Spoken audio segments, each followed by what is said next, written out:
El programador ebrio. A inicios del año pasado tuve la oportunidad de impartir unos cursos en el Tecnológico de Ciudad Cerdán, Puebla. La persona que me buscó para ese trabajo me consiguió hospedaje en un hotel llamado La Fuente. Todo transcurrió normal el día que llegué y el día posterior, pero para la tercera noche tuve una experiencia, quiero suponer, de parálisis del sueño, aunque fue muy extraño, de una forma tan realista como si llevara años de conocer la habitación. Vi como alguien, o algo, entró a la habitación y se dirigió a mi cama y subió lentamente por mis pies. Lo único que alcancé a hacer, porque estaba oscuro, fue girar a mi izquierda lleno de pánico y desesperación para encender la luz y en cuanto pude alcanzar el apagador desperté.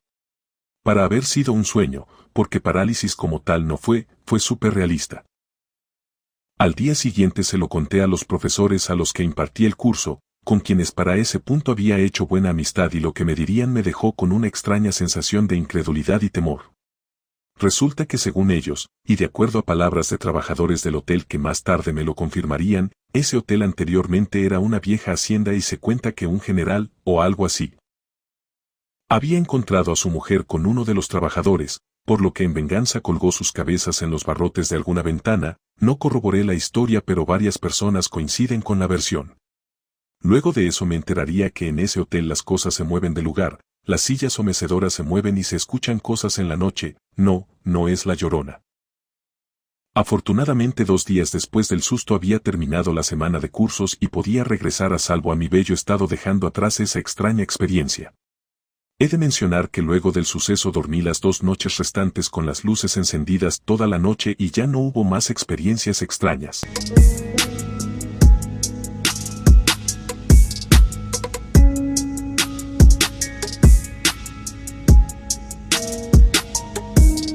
Touch Me. Viví en una zona que yo llamaría relativamente tranquila. Hace algunos años tuve un peculiar encuentro en la madrugada. He trabajado de noche por años. Regresando con un compañero del trabajo me dejó en X punto relativamente cercano a mi casa y su ruta, pero ese día desde que bajé del auto me sentía observado. Estaba sobre cierta avenida, a una calle de una gasolinera. Para llegar a mi casa debía cruzar la avenida y un par de calles de las cuales una es solo parques. Pero usualmente no funciona el alumbrado público en ninguno de ellos, así que cuando cruzas la luz más cercana que veías es una calle más adelante. Hay una escuela pequeña que tiene sus propias luces exteriores por el problema del alumbrado.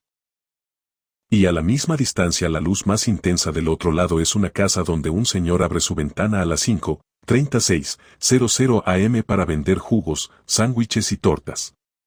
Por algún motivo ese día no había abierto temprano el señor, y como no había mucha luz me quedé donde estaba mirando al parque. De un lado son bancas techadas y del otro lado de la calle es una cancha de basquetbol rodeada de árboles.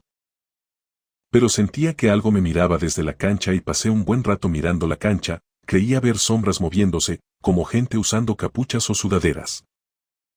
Pues no veías un estilo de pelo y las ligeras siluetas parecían iguales. Tras esperar una media hora, a cierta hora de la madrugada escucho gritos o gemidos en sus sueños y empezó a despertar. Pensando que era una pareja que fue a darse al parque, se asomó por una de las ventanas de la combi y vio el espectáculo y las siluetas rodeando a la víctima. No sé y no sabe si gritó al verlo, pero empezó a hacer ruido y cuenta que escuchó cómo gritaban que fueran por él o que seguía él. En cuanto bajó corrió muchas calles sobre la avenida hasta llegar a Periférico y ya de ahí buscó cómo irse a su casa.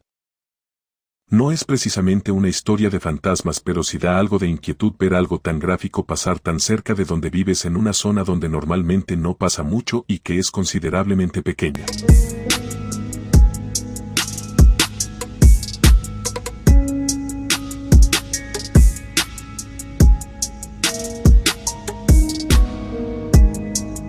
La casa de mi abuelo tiene algo.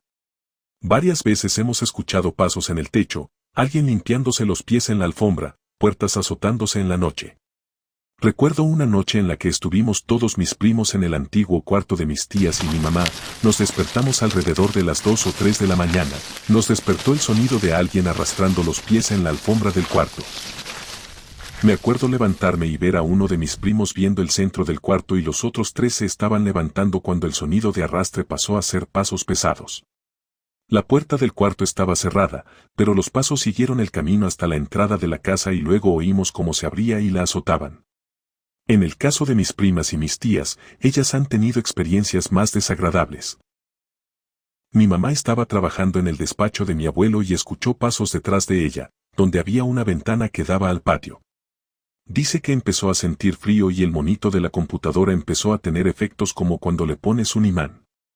Mi mamá salió corriendo del despacho y nos pidió ver que todo estuviera bien, pero encontramos huellas de alguien descalzo en el lodo del patio, justo enfrente de la ventana. Mis primas nos cuentan que estaban jugando en la computadora cuando empezaron a sentir frío y el escritorio empezó a sacudirse violentamente y salieron corriendo asustadas. No encontramos nada, pero el escritorio estaba muy lejos de donde estaba originalmente y es un mueble muy pesado como para que mis primas pudieran moverlo. Un día, casualmente me contó mi abuelo que cuando construyeron la casa, encontraron huesos de un adulto chaparro, con partes del tórax como cortados. Él vive en Cholula, Puebla, donde se supone fue la matanza de Cholula por parte de los españoles. Dice mi abuelo que quizá fue un cholulteca que murió durante ese episodio y que no supo qué hicieron los trabajadores con los huesos, que no reportaron el hallazgo para que el gobierno no les expropiara el terreno.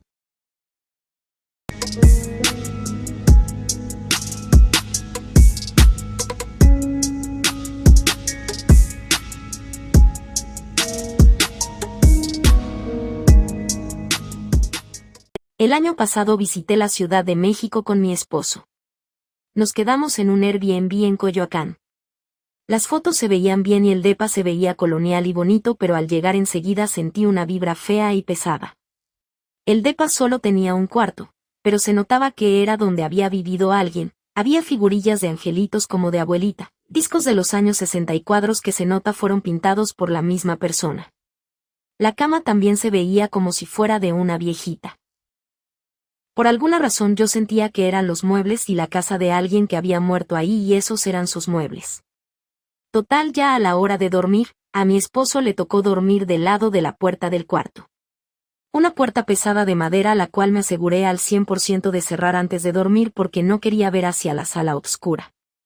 Como a las 3:30 de la mañana me despertó el sonido de la puerta. La manija se estaba moviendo fuerte como si la quisieran abrir. Mi esposo seguía roncando. Entonces lo desperté a fuerza porque no pensaba ver una aparición yo sola. Lo desperté y en eso la puerta se abrióse completamente. Me ha tocado ver puertas que se abren solas por el aire o porque no las cierra uno bien, pero esta puerta primero se abrió rápido, y luego lento hasta quedar completamente abierta.